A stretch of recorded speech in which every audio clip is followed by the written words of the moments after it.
చంద్రబాబు నాయుడు గారు ముఖ్యమంత్రి అయిన తర్వాత కొందరి పంట అయితే మామూలుగా పండట్లే, సంపాదించుకున్నోనికి సంపాదించుకున్నంత.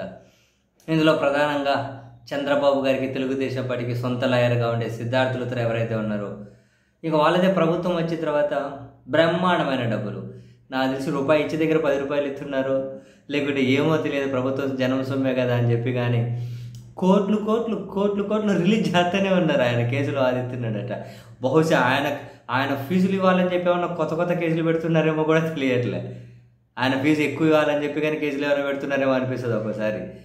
లేకపోతే ఏంది, తాజాగా ఇప్పుడు మళ్ళీ 2.3 కోట్లు 2.03 కోట్ల రూపాయలు రిలీజ్ చేశారట. దీంతో కలిపి కేవలం రాజకీయ కేసుల్లో వాదించిన దానికి ఈయనకు అటు ఇటు కలిపి 7.14 కోట్లట. 7.14 కోట్లు ఫీజు ఇచ్చారట ఈ మధ్యకాలంలో.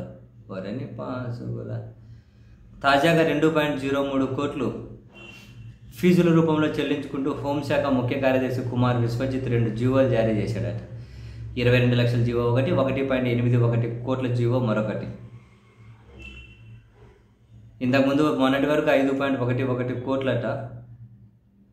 ఇప్పుడు రిలీజ్ చేసిన అంతా కలిపి మొత్తం 7.14 కోట్లకు చేరిందట.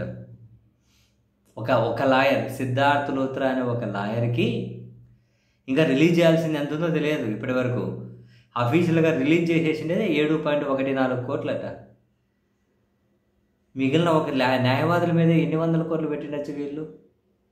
జనరల్గా ఎంతమంది లాయర్లు సుప్రీంకోర్టులో ఒక్క కేసులో తోపులను దించుతున్నారు. ఇక్కడ రకరకాల న్యాయవాదులు, వేరే వేరే కేసులు, వేరే న్యాయవాదులు, మధ్యలో ప్రభుత్వ న్యాయవాదులు, వాళ్ళ డబ్బులు. అబ్బో,